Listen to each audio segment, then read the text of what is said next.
নন এস্ট, মানে ইট was not there. Verdict হাইকোর্টের এখনো পর্যন্ত আপিল হয়নি।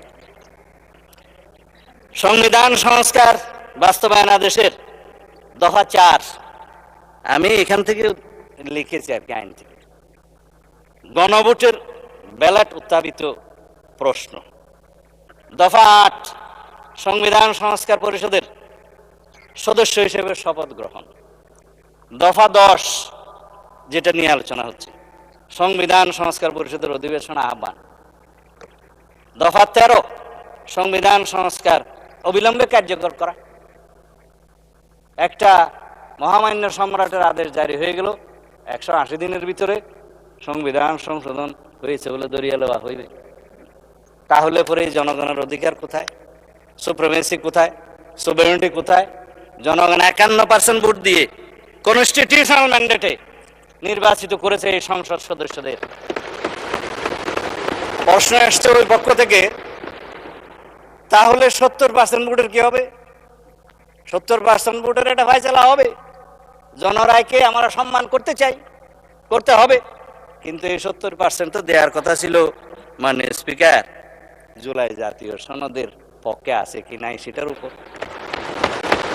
আমি আগেও বলেছি, এই যে আদেশ যেটা নিয়ে কথা হচ্ছে এবং যেটার সাথে সামঞ্জস্য রেখে গণভোটের অধ্যাদেশ করা হয়েছে, সেই গণভোটের দফা 3 এবং 4, আরো কয়েকটা দফা আছে, দেখলে সময় যাবে, আমি দেখবো না।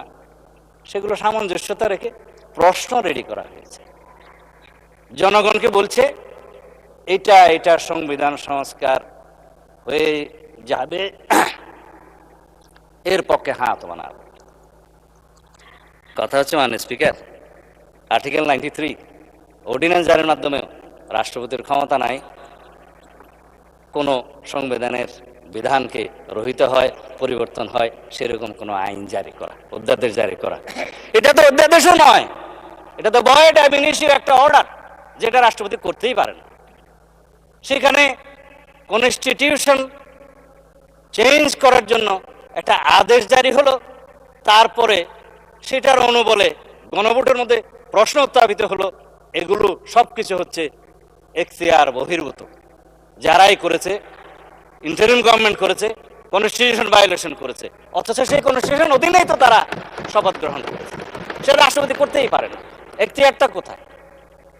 তারপরে আসে এখন দফা 13, সংবিধান সংস্কার অবিলম্বে কার্যকরী হবে। সেটা বললাম, সরাসরি এটার মধ্য দিয়ে নেক্সট পার্লামেন্টকে, অর্থাৎ এই পার্লামেন্টকে, সাকসেসর পার্লামেন্টকে, পরবর্তী পার্লামেন্টের এখতিয়ারকে খর্ব করা হলো। পৃথিবীতে এমন কোনো বিধান নাই, সংবিধানের মাধ্যমেও না, সাকসেসর পার্লামেন্টকে, পরবর্তী সংসদকে বাইন্ডিং করতে পারে, অধিকার ক্ষুণ্ণ করতে পারে। হ্যাঁ, করতে পারে। আমরা এখানে এমন কোন আইন এখন সংবিধান আনতে পারবো না যে পরবর্তী পার্লামেন্টের সংসদ সদস্যরা এই করতে পারবে না। নো, যার জন্য সংবিধানের ফ্যাসিস্ট সরকার আরোপিত 7A and B null and void ঘোষণা করা হয়েছে। আল্ট্রা ভায়োলেন্স দ্য কনস্টিটিউশন ঘোষণা করা হয়েছে, বলা হয়েছে নন এস্ট, এটা ছিলই না। এখন আসেন যে দফা 7, 180 দিনের ভিতরে সংবিধান সংস্কার সম্পন্ন করার যে বিধান করা হয়েছে, যেই সংস্কার পরিষদের অস্তিত্বই নাই, সেই সংস্কার পরিষদের এখতিয়ার এখানে ডিক্লেয়ার করা হয়েছে যে 180 দিনের ভিতরে এই আদেশে যা যা আছে সব করবেন। আদেশটার মধ্যে মাননীয় স্পিকার যে সমস্ত তফসিল দেয়া হয়েছে, 30টা তফসিল দেয়া হয়েছে। এই তফসিলের মধ্যে আদেশটা দেখলাম, আমি তো মনে করছিলাম 48টাই তফসিল এখানে ধরিয়ে দেবে, পক্ষে 47টা। বলছে জুলাই জাতীয় সনদ 2025 যে সকল বিষয়ে ঐকমত্য হয়েছে উইথ নোট অফ ডিসেন্ট। কিন্তু এখানে নোট অফ ডিসেন্টের প্রশ্নটা কোথায়? এখানে নোট অফ ডিসেন্টের অংশটা কোথায়? আপনি প্রস্তাবটা করলেন আর নোট অফ ডিসেন্ট সহ যেভাবে আমরা ঐকমত্য হয়েছে সেটা লিখলেন না। তার মানে এটা হচ্ছে একটা জাতীয় প্রতারণার দলিল। এখানে বলছে দফা 4 অনুযায়ী গণভোটের ব্যালটে উত্থাপিত 4টি প্রশ্নের প্রত্যেকটিতে আপনি আলাদাভাবে হ্যাঁ অথবা না দেওয়ার বিধান, এই হ্যাঁ অথবা না দেওয়ার বিধান এইটা সংবিধান সংশোধনের প্রশ্ন জড়িত, এই পার্লামেন্টের সার্বভৌমত্ব লঙ্ঘনের সাথে জড়িত। সেই প্রশ্নই আপনি গণভোটে দিতে পারেন। যদি দিয়েও থাকেন 4টা গণভোটের প্রশ্ন, আমাকে কেন বাধ্য করা হলো একটা জবাব দিতে হবে হ্যাঁ অথবা না? বলা হচ্ছে যে তুমি এখানে 3টা শরবতের বোতল আছে, তবে এই কুইনেনটাও তোমাকে খাইতে হবে। মা ছেলেকে ট্যাবলেট খাওয়াতে পারছে না বেশি দিতা, তো কলা খাই ছেলে, কলার ভিতরে কুইনেনটা ঢুকাই দিল ছেলে, এবং খাওয়ার সময় দেখলো এটা তিতা দিতে লাগে, তারপর এটা দূর করে বাইর করে ফেলাই দিল। এই কোন আইনকে আপনি জাতিকে এইভাবে বাধ্য করে খাওয়াইতে পারেন? 3টা প্রশ্নের সাথে জুলাই জাতীয় সনদের মিল আছে। আমরা গণভোট চেয়েছিলাম এই জুলাই জাতীয় সনদের ভিত্তিতে, সবাই সম্মত হয়েছিল। ইন্টারিম গভর্নমেন্ট, অস্থায়ী গভর্নমেন্ট, তত্ত্বাবধায়ক সরকারের মতো মৌলিক কোনো বিষয়ে সিদ্ধান্ত নেওয়ার এখতিয়ার রাখে না। তারা কিভাবে একটা অবৈধ আদেশ জারি করে রাষ্ট্রপতিকে দিয়ে? আমি মহামান্য রাষ্ট্রপতির সাথে তখন কথা বলেছিলাম যে মহামান্য রাষ্ট্রপতি, আপনি কি আদেশ জারি করতে পারেন? বলে আমি তো পারি না, কিন্তু আমাকে পারাচ্ছে। তা এখন রাজহংসকে জোরপূর্বক স্বর্ণের ডিম পারতে বাধ্য করার মতো ঘটনা। যাই হোক, এখন সেটা অবৈধ ডিম্ব হয়েছে। এখন সংসদ সদস্য হিসেবে শপথ গ্রহণের পর দফা 8 অনুসারে ওই আইনেরই, ওই আদেশেরই অস্তিত্বহীন সংবিধান সংস্কার পরিষদের সদস্য হিসেবে শপথ নেওয়ার কোনো বিধান না থাকার পরেও একজন মাননীয় ব্যারিস্টার সদস্য বলেছেন, না, আমার মাননীয় সদস্য বোধহয় ডক্টর শফিকুল ইসলাম মাসুদ বলেছেন, এই সংবিধান সংস্কার পরিষদের সদস্য হিসেবে শপথ নেওয়ার ফর্মটা আমি পটুয়াখালী থেকে আনি নাই, এখানে কে সাপ্লাই করলো? আমি একমত, প্রধান নির্বাচন কমিশনারের অফিস থেকে এই ফর্ম এখানে জাতীয় সংসদে দেওয়ার এখতিয়ার প্রধান নির্বাচন কমিশনার নাই। তিনি শপথ নিয়েছেন তফসিল 148 অনুচ্ছেদের অনুবলে তফসিল 3-এ সংবিধান সংরক্ষণের জন্য তিনি শপথ নিয়েছেন। তিনি শপথ ভঙ্গ করেছেন, সংবিধান লঙ্ঘন করেছেন। কেউ একজন সিভিল রাইট হিসেবে মামলাও করেছে, ওখানে পক্ষভুক্ত করে নাই নির্বাচন কমিশনকে, কিন্তু বার্ডিক যদি আসে নির্বাচন কমিশন যে এটা ভায়োলেট করেছে আসবে। আমি মাননীয় প্রধান নির্বাচন কমিশনারকে এখানে বলা ঠিক না, যেহেতু উনি অনুপস্থিত, এটা বিধান নাই, সেজন্য ঘুরিয়ে বলছি, প্রশ্ন করতে পারতাম, করছি না, যে আপনি সংবিধান সংরক্ষণের জন্য শপথ নিয়েছেন, এই ফর্ম আপনাকে দাখিল করা জাতীয় সংসদের সচিবের কাছে পৌঁছে দেওয়ার কি এখতিয়ার কে দিয়েছে? কোন আইন বলে দিয়েছে? জাতীয় সংসদের সচিব এখানে উপস্থিত আছে বলতে পারি, ভায়োলেশন তো হবে না। তিনি সেই ফর্মটা আমাদের কাছেও পাঠালেন, ওনাদের কাছেও পাঠালেন। আমরা তখন আমাদের নেতৃবৃন্দ মাননীয় প্রধানমন্ত্রীর সাথে আলাপ করে বললাম, আমরা তো আজকে শপথ নিতে যাব, এখানে তো 2বার শপথ নিতে হবে, দেখা যাচ্ছে প্রথমবার শপথ নেওয়ার পরে দ্বিতীয়বার শপথ নিলে তো আগেরটা ভায়োলেশন হয়ে যাবে, এখন কি করবেন?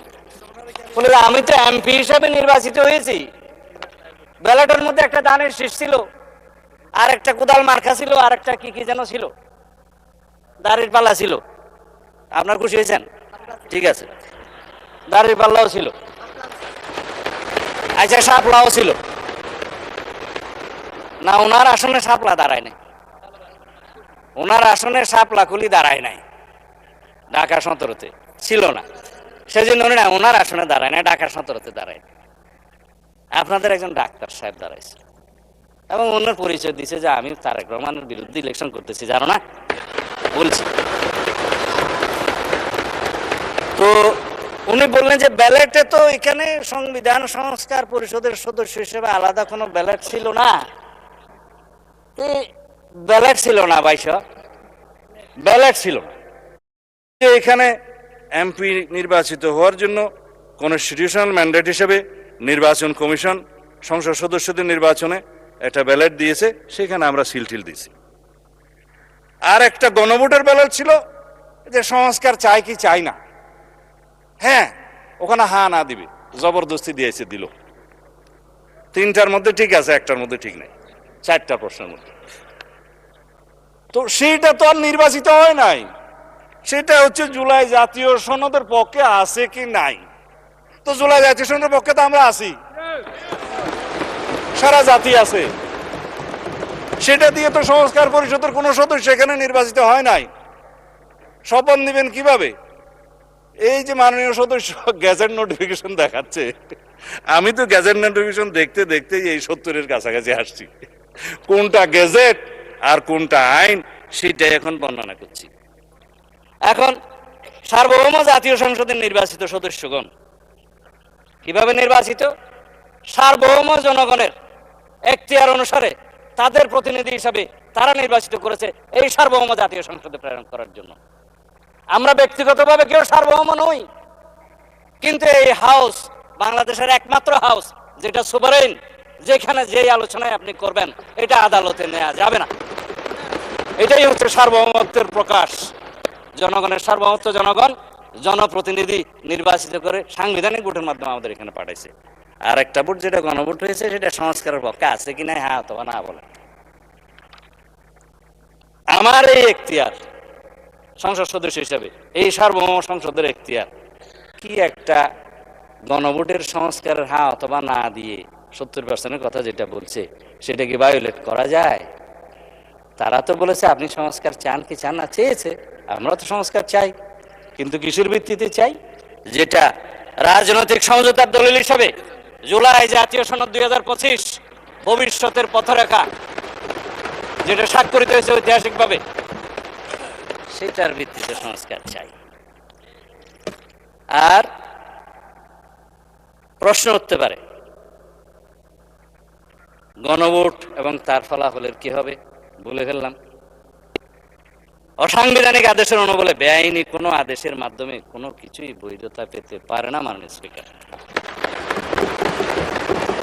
এই উক্ত জুলাই জাতীয় সনদ, সংবিধান সংস্কার বাস্তবায়ন আদেশ 2025 এবং গণভোট অধ্যাদেশ 2025, এই দুইটারই বৈধতা উচ্চ আদালতে চ্যালেঞ্জ করা হয়েছে, যা বিচারাধীন এবং রুল জারি হয়েছে বলে শুনলাম। অতএব বিচারাধীন বিষয়ে পার্লামেন্টে বিতর্ক হবে কি হবে না সেটা আলাদা বিতর্ক হতে পারে, এই বিতর্ক এখানে হবে কি হবে না। বাংলাদেশ জাতীয়তাবাদী দল বিএনপি এই স্বাক্ষরিত জুলাই জাতীয় সনদ 2025 এর প্রতিটি অক্ষর, শব্দ, বাক্যকে ধারণ করে বাস্তবায়নের জন্য জাতির কাছে আমরা অঙ্গীকারাবদ্ধ। আমরা জুলাই জাতীয় সনদের আলোকে জুলাই ছাত্র গণ অভ্যুত্থানের 2024-এর শহীদের আকাঙ্ক্ষা এবং জাতির প্রত্যাশা পূরণের প্রতিশ্রুতিবদ্ধ। এদেশের জনগণ বিএনপির নির্বাচনী ইশতেহার সমর্থন করে শতকরা 51% ভোট দিয়ে ম্যান্ডেট দিয়েছে বিএনপিকে। কিন্তু আমরা সরকারি দল, বিরোধী দল সবাইকে নিয়ে এই মহান জাতীয় সংসদে সমঝোতার ভিত্তিতে আলাপ আলোচনার মধ্য দিয়ে সংবিধানের গণতান্ত্রিক সংশোধনী আনতে চাই। বাংলাদেশের মানুষের বিশাল জনপ্রত্যাশার প্রতি আমরা সকলেই দায়বদ্ধ। আমি এখন কনক্লুড করবো, এরপরে পলিটিক্যাল বক্তব্য আমি দেব না, কারণ সময় বোধহয় বেশি নাই। হ্যাঁ, আচ্ছা, 1 মিনিট সময় আছে আপনার। ঠিক আছে, আমি 1 মিনিটে, আপনারা একেবারে না বললেও ভালো, তাই আমি আহ্বান জানাচ্ছি মানে স্পিকার, আসুন আমরা সংবিধানের গণতান্ত্রিক সংস্কারের মাধ্যমে, সংশোধনের মাধ্যমে রাষ্ট্র কাঠামো মেরামতের ঐতিহাসিক অঙ্গীকার প্রতিপালন করি। সেজন্য আমি আজকে এই মহান জাতীয় সংসদে প্রস্তাব রাখছি on behalf of our leader of the house. জাতীয় সংসদে প্রতিনিধিত্বকারী সকল রাজনৈতিক দলের এবং স্বতন্ত্র সদস্যদের সমন্বয়ে সংবিধান সংশোধনের জন্য একটি সংসদীয় বিশেষ কমিটি গঠন করি এবং উক্ত কমিটিতে আমরা সকলে মিলে আলাপ আলোচনা করে সমঝোতার মাধ্যমে জনপ্রত্যাশিত সংবিধান সংশোধনী বিল এই মহান জাতীয় সংসদে উত্থাপন করি এবং সেটা সমঝোতার মাধ্যমে আমরা গ্রহণ করি। আমার সময় শেষ। ধন্যবাদ মাননীয় মন্ত্রী।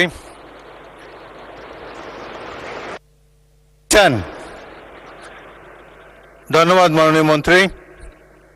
এখন আমি বিরোধী দলের নেতা তার বক্তব্য রাখার জন্য অনুরোধ করছি।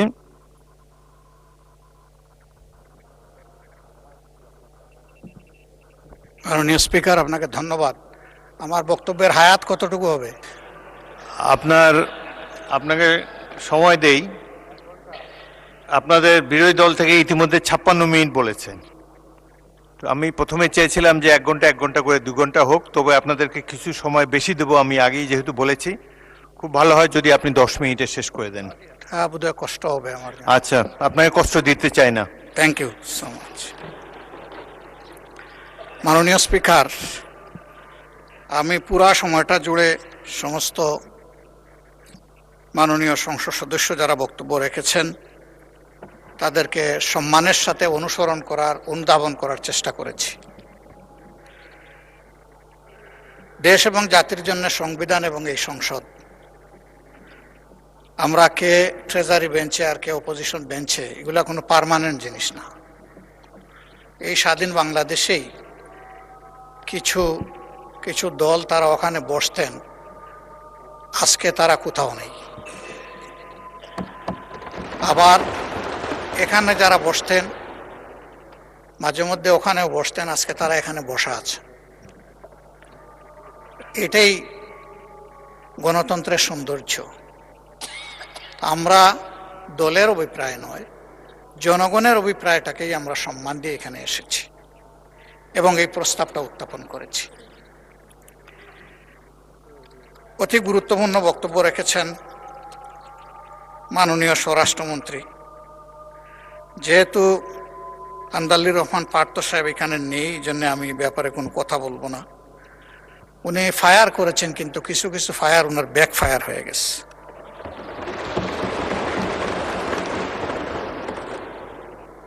জনাব সালাউদ্দিন আহমদ সাহেব অত্যন্ত বিজ্ঞ লোক। আমি যতদূর জানি তিনি আইনের ছাত্র ছিলেন। আর আমরা ফেসিবাদী আমলে দফায় দফায় সেই আইনের নামেই আমরা ফেসিবাদের ভিকটিম হয়েছি। ওনার পজিশন একজন জ্ঞানী মানুষ হিসাবে, আর আমাদের পজিশন একজন বুক্তা হিসাবে। আমরা বুক করেছি, ভিকটিমাইজড হয়েছি আমরা। তো উনি ভাগ্যবান।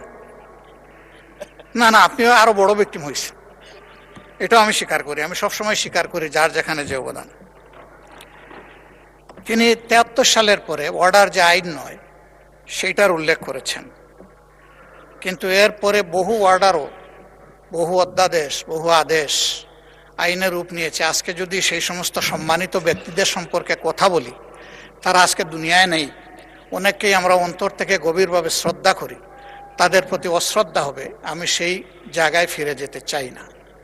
আবারও বলবো, সংবিধান এবং আইন মানুষের জন্য, আইন কিংবা সংবিধানের জন্য জনগণ নয়। এই জিনিসটা আমরা খেয়াল রাখলে ভালো হতো। ব্যক্তিগতভাবে আমি বিশ্বাস করি যে এখানে যারা এসেছেন তারা জনগণের মধ্যে অতি শ্রদ্ধার পাত্র। কাজেই কাউকে ঠিক হিট করে কথা বলাটা আমি কখনো সমীচীন মনে করি না। আমি সেদিকে যাব না। আমাদের জনাব সালাউদ্দিন আহমদ সাহেব বলেছেন